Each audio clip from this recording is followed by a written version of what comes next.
Hello everyone. हमारे देश में कन्या को देवी का रूप मानते हैं और वहीं पर स्त्री को लक्ष्मी का रूप मानते हैं। भारत में ऐसी हजारों महिलाएं हैं जिनके पति व्रत धर्म पालन की मिसालें दी जाती हैं, लेकिन उनमें से शास्त्रों में 5 ऐसी महिलाएं बताई गई हैं जिनका विवाह तो हुआ लेकिन वो कन्या ही मानी गई है। 5 कन्याओं में 3 त्रेता युग की हैं और 2 द्वापर युग की।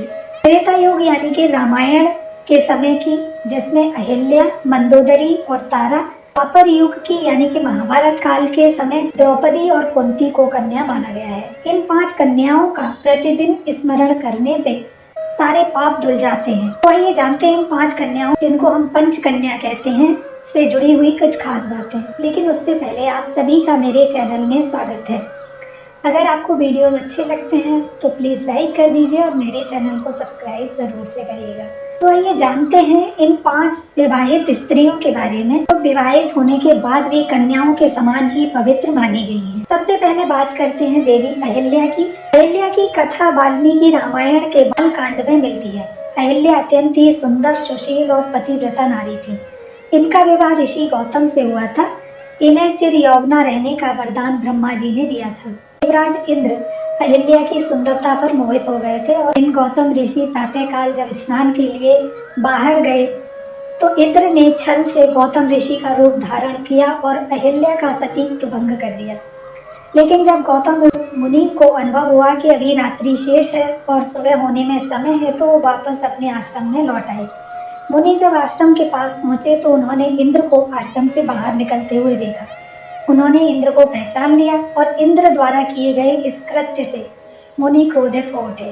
उन्होंने देवी अहिल्या को और इंद्र को श्राप दे दिया। लेकिन अहिल्या द्वारा बार बार क्षमा याचना करने पर कि इसमें मेरा कोई दोष नहीं है, गौतम मुनि ने कहा कि तुम शिला बनकर यहाँ निवास करोगी, लेकिन त्रेता युग में जब भगवान विष्णु राम के अवतार में आएंगे, उनके चरण रज से तुम्हारा उद्धार होगा। अहिल्या को 5 कन्याओं में बहुत ही पवित्र माना जाता है। इसके बाद है मंदोदरी। मंदोदरी को भी 5 कन्याओं में से एक माना जाता है। उन्हें चिर कुमारी के नाम से भी जाना जाता है। मंदोदरी राक्षस राज मयासुर की पुत्री थी, रावण की पत्नी थी। मंदोदरी की माँ हेमा एक अप्सरा थी। अप्सरा की पुत्री होने की वजह से मंदोदरी बेहद खूबसूरत थी और वह आदि दानव भी थी। भगवान शिव के वरदान के कारण ही मंदोदरी का विवाह रावण से हुआ था। मंदोदरी ने भगवान शिव से वरदान मांगा था कि उनका पति धरती का सबसे विद्वान और शक्तिशाली व्यक्ति हो। मंदोदरी रावण की सभी बुराइयों को जानती थी, लेकिन फिर भी रावण के प्रति उसका प्रेम अटूट था। वह रावण को बार बार समझाती थी कि सीता को वापस कर दे, इसी में सभी का कल्याण है। मंदोदरी धर्म जानती थी, इसीलिए वह रावण को बचाने की कोशिश करती थी। रावण ने उसकी कभी बात नहीं मानी और इसीलिए राम के हाथों उसका वध हो गया। रावण की मृत्यु के बाद राक्षस कुल की परंपरा के अनुसार मंदोदरी का विवाह विभीषण से हुआ। मंदोदरी के बाद बात करते हैं तारा की। तारा एक अप्सरा थी जो समुद्र मंथन के दौरान निकली थी। तारा भी 5 कन्याओं में शामिल है और सुशेषा दोनों ही इसे अपनी पत्नी बनाना चाहते थे और उस वक्त ये निर्णय हुआ कि तारा के बाम अंग में जो खड़ा है वही उसका पति होगा और जो दाईं अंग खड़ा है वो उसका पिता होगा। इस तरह बाली का विवाह तारा से हो गया।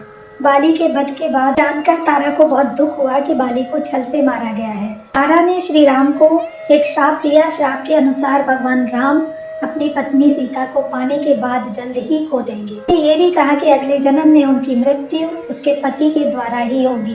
अगले जन्म में भगवान विष्णु ने कृष्ण के रूप में जन्म लिया और उसके अवतार का अंत एक शिकारी जरा ने किया, क्योंकि बाली का ही दूसरा जन्म था। द्वापर युग में 5 कन्याओं में शामिल हैं कुंती, वंशी शूरसेन की प्रथा नामक कन्या और वसुदेव का एक पुत्र था।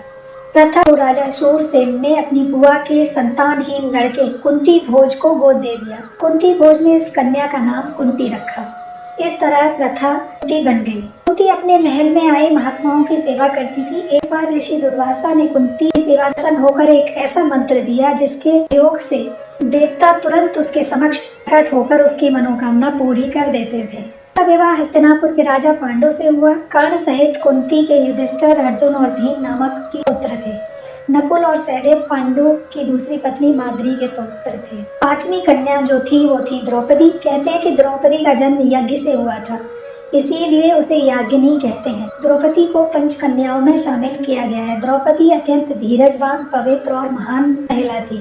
वे 5 पांडवों की पत्नी थी। महाभारत स्वयंवर में द्रौपदी को अर्जुन ने जीता था, लेकिन कुंती की एक बात की वजह से 5 पांडवों की उनको पत्नी बनना पड़ा। उसके बाद द्रौपदी एक साल एक पांडव के साथ रहती थी। कौरवों की भरी सभा में दुर्योधन और दुशासन ने द्रौपदी का चीरहरण किया था।